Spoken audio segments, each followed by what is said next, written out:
Two men journey to the bars and restaurants of Scandinavia to find amazing beers, always with the same question. Hey, what's on tap? It's time to find out. Hello and welcome to day 5 of the What's on Tap Christmas Calendar Extravaganza Special Edition Limited Release. Is it limited because there's only one a day?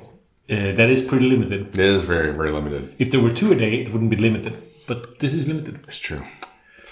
I like the fact that biannual can mean every 2 years or twice a year. Wow. Isn't that semi-annual? Nope, semi-annual could be many times a year. No, I have trapped you in a loop of grammar. We are back and we have another beer. Yes.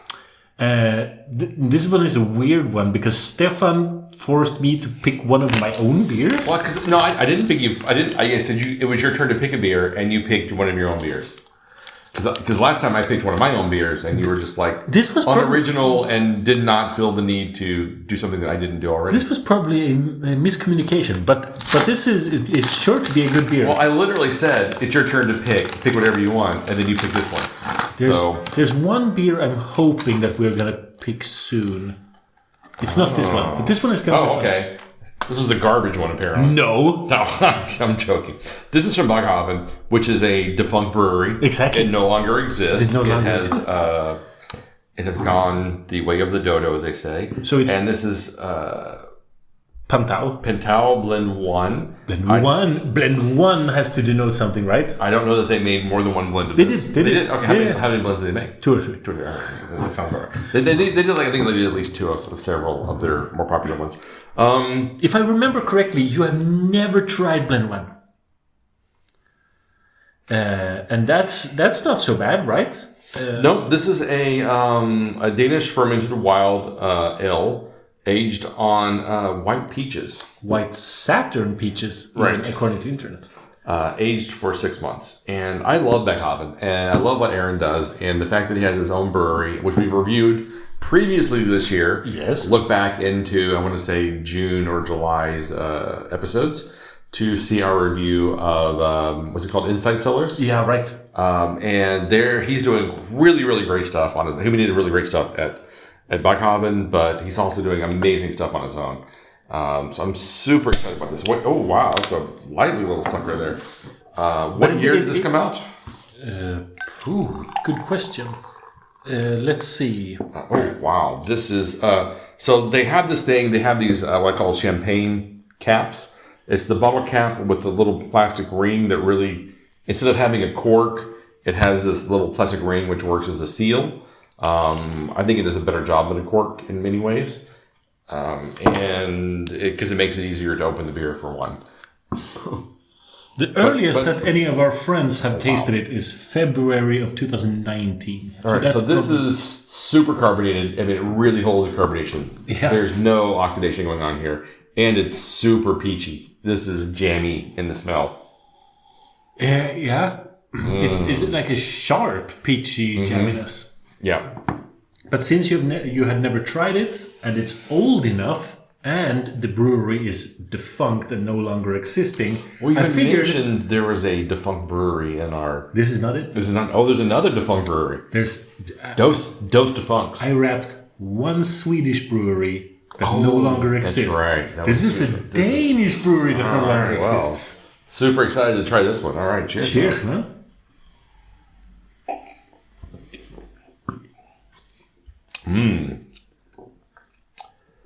Yeah, I mean, that's one of the things I like about the Baghaven beers is they really hold up over time.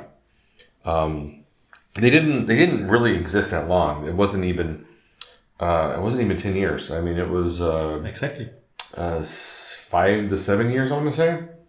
Something like that. Yeah. So this one would have been quite early, but 2019 seems late. I want to say they started in 2017, but I could be wrong on that. I mean, I'm strictly pulling a date out of the air, but 2017 feels right.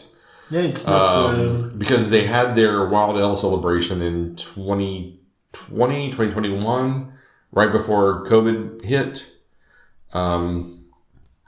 So I'm not really sure what the exact date was on that, but it was only like 3 years after they had started, I want to say. Yeah. It's a shame they never got another Wild Ale Festival, because that was pretty amazing. It's best before October of 2028. So I think we can guess that 2018 was when it was made. Yeah. It tastes like fresh peaches. It does. Like when it's still like when you pull a peach apart and the red part is like right on the seed, and you pull it away and the seed's still kind of attached to it, and it's a little bit on the unripe side. Ooh. And it's 8%. That's what it tastes like. 8% ABV. Oh, super nice. Man, this is so peachy. I'm glad. Like I said, really ripe, fresh peaches. Or sorry, a little slightly unripe fresh peaches. Right. This is the thing about our Christmas calendar. Because it's so curated, I've started putting more emotion into my picks than I should have. When I picked this, it's obviously my last bottle of Pantao, of course. I figured this one has to be good, or I will be sad, and that's a bad mindset going into this. Because then I will just be disappointed. But this one is good. It tastes like peaches. And I mean, I'm sad I don't have more Baghaven bottles in my cellar, because they did really good stuff, and they've aged out really beautifully over the short time that they've been around. I think, and it's not impossible that this bottle could have been your one and only shot to trying this blend. It is very, very true that it could have been my one and only shot, but it also that means a lot to me. It also feels like it could have lasted another 5 years, and the bottle has still been great. Probably. Yeah. Man, this was a real winner. So it's not as good as a few days ago when you opened the American Solera. True. That's why I was saying this is a 4.5 for me. Weak 4.5, but it gets to 4.5. Yeah, for sure. It's good. You say jamminess, and that really hits the hammer on the nail. Because we've had peach beers that tasted a lot like peaches, but they were... This one has a little bit of underlying sweetness that makes it jam instead of like a champagne with peach, like what are those called? Well, there's a bit of a sweet richness to it. Yeah, that makes it gives a little more balance to and more little roundness to the tart. Stringent qualities of the peach wild ale flavors. As opposed to like a peach Bellini, champagne with peach concentrate in it. Doesn't taste like that. No.